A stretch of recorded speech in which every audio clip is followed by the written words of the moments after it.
Bardzo dziękuję. Opowiem dzisiaj Państwu o losach duchowieństwa grecko-katolickiej diecezji przemyskiej, bardzo mocno doświadczonej przez wydarzenia I wojny światowej. Mówiąc o dawnej eparchii przemyskiej, mówimy o ogromnym obszarze. Dość wspomnieć, że najdalej wysunięta na zachód parafia, wyłączywszy Kraków, który miał tutaj nieco inny status, szlachtowa, znajdowała się w powiecie nowotarskim, a najdalej wysunięte na wschód parafie eparchii przemyskiej, Patiatycze, Remenów, są położone w powiatach lwowskim oraz powiecie Kamionka-Strumiłowy. Jest to ogromny obszar rozciągający się na kilkaset kilometrów, zamieszkiwany tuż przed wybuchem I wojny światowej przez przeszło 1 200 000 wiernych obrządku grecko-katolickiego.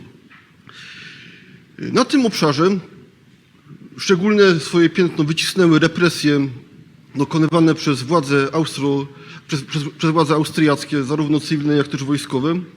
Wynikało to z faktu, że to właśnie na terenie eparchii przemyskiej znajdowały się 3 obszary, których to mieszkańcy byli podejrzewani przez władze monarchii o brak wierności wobec państwa, o sympatie prorosyjskie. To jest okolica Sokala, okolice Żukwi oraz Łękowszczyzna. I jeszcze przed wybuchem I wojny światowej tamtejsze władze, jeszcze cywilne, dysponowały listami osób, które zamierzano internować wraz z wybuchem wojny. I już w ostatnich dniach lipca, pierwszych dniach sierpnia 1914 roku listy te były już wykorzystywane przez starostów powiatowych i szczególną uwagę przy ich tworzeniu, jak też przy dokonywaniu pierwszych internowań w pierwszych dniach wojny zwracono właśnie na duchowieństwo obrządku grecko-katolickiego. Realizowano w ten sposób wytyczne namiestnika Galicji Witolda Korytowskiego, który nakazał podległym sobie starostom zwracanie szczególnej uwagi właśnie na przedstawicieli inteligencji. Jak ujął, polecenia tutejsze co do postępowania z moskalofilstwem nie dopuszczają żadnych wyjątków ze względu na ich stanowisko, a z natury rzeczy wynika, że wobec agitatorów do inteligencji należących wiele ostrzej postępować należy, niż wobec zbałamuconego przez nich mało uświadomionego ludu.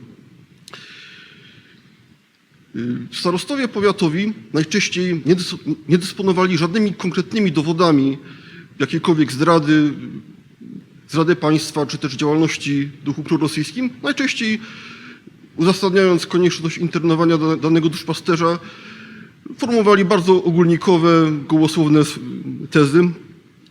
Dla przykładu, już 8 sierpnia 1914 roku został internowany przez starostwo powiatowe w Jaśle ksiądz Aleksander Sielecki, paruch w Desznicy, i uzasadniając przed władzami duchowymi eparchii przemyskiej konieczność jego izolowania, starosta ujął rzecz następującą.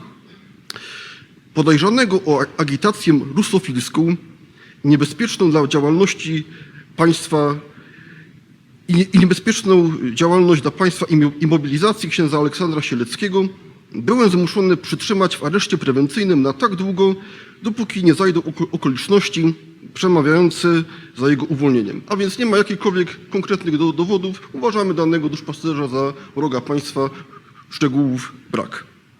Ksiądz Sielecki tego zwolnienia już niestety nie mógł doczekać. Zmarł w Tallerhofie w początkach stycznia 1915 roku. Jeszcze dalej, jeśli chodzi o enigmatyczność zarzutów wobec duchownych, którzy potem trafili do Tallerhofu, poszedł starosta powiatowy w Cieszanowie, już na północnych terytoriach Galicji. Wskutek jego interwencji internowano szereg przedstawicieli inteligencji związanych z ukraińskim ruchem narodowym i swoją decyzję uzasadniał tak, że ci działacze zostali internowani, nie wchodząc w to, czy należą do partii Ukraińców, czy też moskalofilów, po prostu jako politycznie podejrzanych. Żadnych szczegółów też brak. Najczęściej internowania były dowodem osobistych animozji między przedstawicielami poszczególnych obozów politycznych w Galicji. W ten sposób donosili na siebie przedstawiciele polskiego obozu politycznego na przedstawicieli partii ukraińskiej. Podobnie również jak już pan profesor miał okazję o tym wspominać, działacze ukraińscy również posługiwali się tą metodą, aby usunąć swoich oponentów z obozu rusofilskiego. Donosy były tym powszechniejsze, że często wynagradzono je w sposób finansowy, obiecując niemałe kwoty, zwłaszcza jak na warunki galicyjskie, za dostarczenie w ręce żandarmerii rzekomych szpiegów. Typowa droga do Thalerhofu, danego duchownego, wyglądała w następujący sposób. Duchowny był zatrzymywany przez żandarmerię na polecenie starostwa. Następnie trafiał do aresztu przy najbliższym sądzie powiatowym bądź też okręgowym, a następnie do większego więzienia aresztu wojskowego w Lwowie, w Przemyślu czy też innym większym mieście, skąd formowano transport już w głąb monarchii austro-węgierskiej, kierując izolowanych do Thalerhofu czy też do innych miejsc internowania, takich jak Terezin, Graz, Munkacz. Sam też konwój najczęściej odbywał się w poniżających dla aresztantów warunkach. Jak notował dziekan mościcki ksiądz Włodzimierz Jasienicki, powaga ruskiego duchowieństwa bardzo ucierpiała i upadła w oczach wiernych, ponieważ wywożą ich pod eskortą żandarmerii i umieszczają w aresztach przeznaczonych dla złodziei i złoczyńców. Z aresztów odstawiają ich na dworzec, a tłum ludzi, Żydów towarzyszy i naśmiewa się, wołając za nimi zdrajcy państwa. Lud jest przygnębiony, czuje wielki żal do swoich duchowych przewodników, którzy zachowując w swoich sercach sympatie i idee wielkorosyjskie, doprowadzili do tego, że dziś zamknięto wierne świątynie Boże i pozostawiono ich bez kierownictwa duchowego i nabożeństw w niedzielę i święta. Druga fala internowań miała miejsce już końcem sierpnia i w pierwszych dniach września 1914 roku. Przypomnę, że po pierwszych zdawałoby się sukcesach armii austro-węgierskiej na froncie rosyjskim nastąpiła katastrofa. Ogromna część Galicji Wschodniej wpadła szybko w ręce rosyjskie i już 3 września wojska rosyjskie maszerowały ulicami Lwowa, więc stolicy Galicji, a w połowie września już Rosjanie podchodzili pod Przemyśl, czyli najważniejszą twierdzę monarchii habsburskiej. I tak nagła katastrofa wywołała panikę wśród oddziałów austro-węgierskich, którzy ponoszone klęski tłumaczyli sobie rzekomo zdradą mieszkańców Galicji, zwłaszcza społeczności ruskiej. Wielu też żołnierzy austro-węgierskich miało bardzo nikłe pojęcie na temat realiów politycznych, społecznych panujących w Galicji. Sam wyraz Rusin, ruski, powszechnie wtedy stosowany w Galicji, automatycznie oznaczał dla nich rosyjski, a więc wrogi. I w czasie panującej wówczas histerii internowania prowadzono już właściwie na ślepo. Wystarczył sam fakt przynależności do społeczności ukraińskiej i ruskiej, zwłaszcza do grona duchowieństwa grecko-katolickiego, żeby dany duszpasterz mógł znaleźć się w obozie internowania. Znamienny szczegół podał jeden z duchownych pracujących w Bieszczadach, mówiąc o tym, że internowań dokonywali żandarmi wojskowi austriaccy, pokazując palcami. A więc wystarczyło tylko pokazać palcem, proszę z nami, bez wchodzenia w szczegóły, kim ten człowiek jest, czy faktycznie jest zdrajcą, czy jest wrogiem państwa. Przeciwko temu protestował energicznie biskup przemyski Konstantyn Czechowicz, zwracając się do namiestnika Witolda Koretowskiego.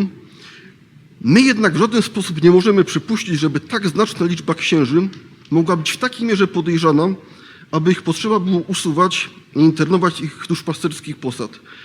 A są między internowanymi księża, o których sami słyszeliśmy od odpowiednich panów CK starostów, że są to pod każdym względem wzorowi księża i uczciwi ludzie, a teraz stali się podejrzanymi i zostali internowani.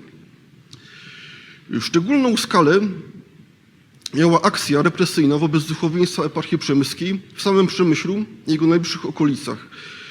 Wynikało to z faktu, że Przemyśl, jak wspomniałem, był kluczowym punktem na mapie ówczesnego frontu. Austriacy mieli nadzieję, że twierdza oprze się ofensywie rosyjskiej. Łącznie z samego Przemyśla, jak też dekanatu położonych w jego najbliższej okolicy, a więc takich dekanatów jak Przemyski Zamieński, Niżankowicki, Dobromilski, Bierczański, internowano bądź też przymusowo ewakuowano z parafii 72% duchowieństwa grecko-katolickiego. Komendant twierdzy generał Kusmanek miał stwierdzić, że jeśli chociaż jeden Rusin pozostanie w Przemyślu, ja nie ręczę za obronę twierdzy. Domagał się nawet usunięcia biskupa Czechowicza, który był znany jako austriacki patriota. Do tego ostatniego nie doszło, ale szereg duchownych z Przemyśla, łącznie z wykładowcami seminarium duchownego, trafił do obozu w Thallerhofie. Co więcej, szereg duchownych trafiło do obozu w Thallerhofie nie na skutek działań żandarmerii czy też wojska austriackiego w swojej parafii, ale zostali internowani już w głębi monarchii habsburskiej po ucieczce ze swojej parafii na tereny Czech, Austrii, bądź też już po przymusowej ewakuacji z linii frontu. A więc wystarczył, jak podkreślam, sam fakt przynależności do duchowieństwa obrządku wschodniego, żeby do obozu trafić. I dość wspomnieć, że w sumie na 873 duchownych grecko-katolickiej diecezji przemyskiej, którzy pracowali w diecezji w momencie wybuchu wojny, władze austriackie internowały 314, to jest 36% duchowieństwa. A gdyby do tego jeszcze doliczyć tych, którzy zostali przymusowo ewakuowani z parafii, nie trafili do obozu, ale musieli opuścić swoją parafię, trafili gdzieś w głąb monarchii habsburskiej, to wówczas otrzymamy 40% usuniętych duchownych z parafii wskutek represji austriackich. I z tej liczby 314 większość, bo co najmniej 211 duchownych trafiło do obozu w Thallerhofie. Gdzie trafiła reszta? Albo Terezin, albo Graz, albo też inne ośrodki internowania. Co do części, nie mam tu jeszcze dokładnych danych, nie jest też wykluczone, że ta liczba duchownych, którzy trafili do Thallerhofu jest jeszcze większa niż te 211, więc to jest taka liczba, którą możemy określić jako co najmniej tych 211. I wspominałem, że najmocniej dotkniętym obszarem eparchii przemyskiej była najbliższa okolica Przemyśla, jak też samo miasto. Dość wspomnieć, że w Thallerhofie znalazło się 10 duchownych z dekanatu przemyskiego miejskiego, 7 z dekanatu przemyskiego zamiejskiego, które obejmowały najbliższe okolice miasta, gdzie znajdowały się forty, jak też przeszło 30 innych duchownych z najbliższych okolic Przemyśla. Drugi obszar, z którego duchowieństwo grecko-katolickie trafiło do Thallerhofu, to Łemkowszczyzna. Możemy tu mówić o 6 dekanatach, które znajdowały się na tym obszarze. To jest dekanat biecki, muszyński, dukielski, jaśliski, olchowiecki i sanocki. I z tych 6 dekanatów w Thallerhofie znalazło się co najmniej 46 duchownych, a więc również bardzo duży odsetek. I co więcej, większość duchowieństwa z dekanatów łemkowskich nie została zwolniona w pierwszych miesiącach istnienia obozu. Część duchownych, która była związana z ukraińskim ruchem narodowym, mogła tu liczyć na wsparcie swoich rodaków, którzy byli deputowanymi do Rady Państwa w Wiedniu, bądź też na innych działaczy. Na skutek ich starań biskupa Grzegorza Homyszona ze Stanisławowa, czy też innych ważnych decydentów, jak nuncjusza apostolskiego w Wiedniu, udało się szereg duchownych uwolnić z obozu przed najgorszą falą epidemii tyfusu, która zdziesiątkowała więźniów na przełomie 1914 i 15 roku. Dysponujemy bardzo dokładnym spisem duchownych, którzy przebywali w Thallerhofie w lipcu 1915 roku, a więc już po tej pierwszej większej fali zwolnień, kiedy to wypuszczono na wolność większość duchownych, którzy poczuwali się do ukraińskiej świadomości narodowej. I spośród tych 76 duchownych, którzy wówczas tam jeszcze przebywali, niemalże 40% to byli właśnie duchowni pracujący przed wojną na Łemkowszczyźnie. Warunki pobytu w obozie były bardzo trudne. Osadzonym doskwierał chłód, głód, jak również szykany ze strony strażników.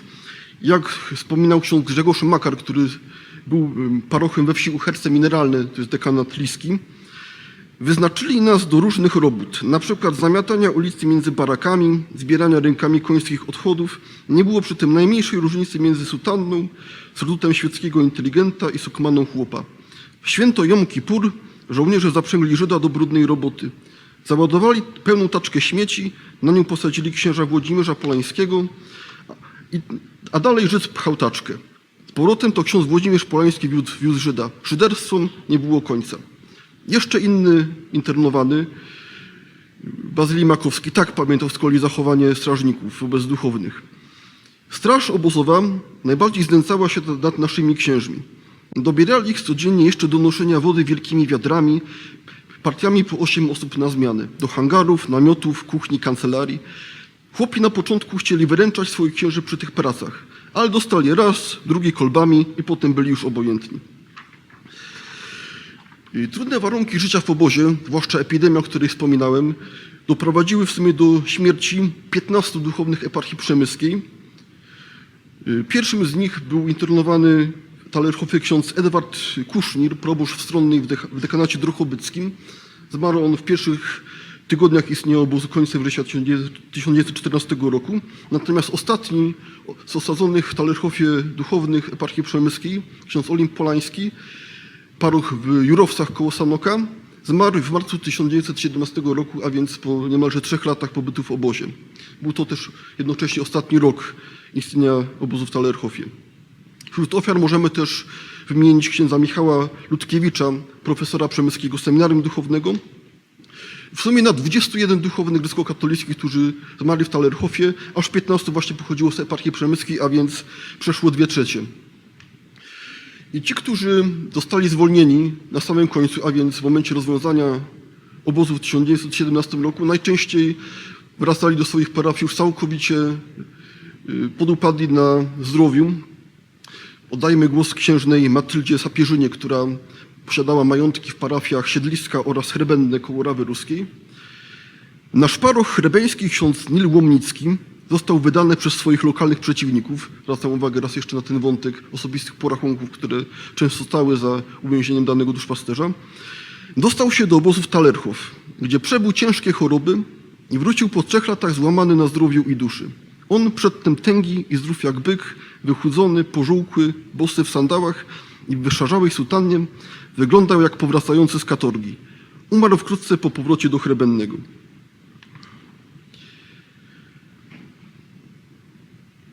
Szanowni Państwo, w sierpniu 1914 roku w liście pasterskim wydanym z okazji wybuchu wojny biskup przemyski Konstantyn Czechowicz pisał: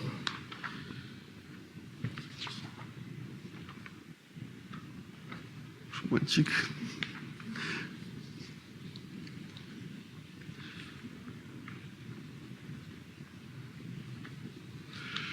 Pisał, apelując o wierność wobec monarchii habsburskiej, że nikt z nas nie zapomni tej wdzięczności wobec naszego habsburskiego państwa, w którym mamy swobodny rozwój naszego życia narodowego, religijnego czy też kulturalnego.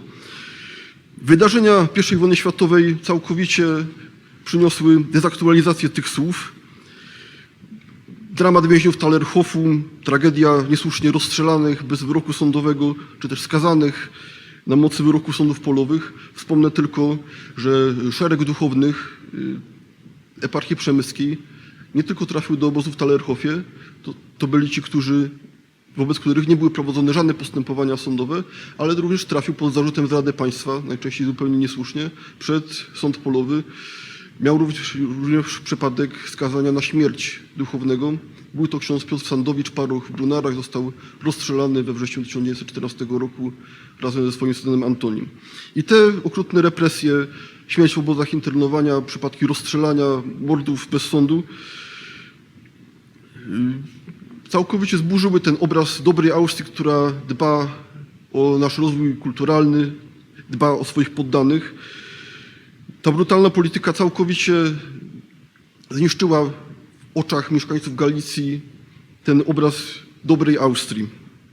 I w 4 lata później mieszkańcy Galicji przystąpią już do budowy własnych państw narodowych, już bez cesarza, choć z nową wojną i nowymi obozami internowania, które niejednokrotnie nie odbiegały, jeśli chodzi o panujące te warunki, od swojego talerhowskiego pierwowzoru. Bardzo Państwu dziękuję.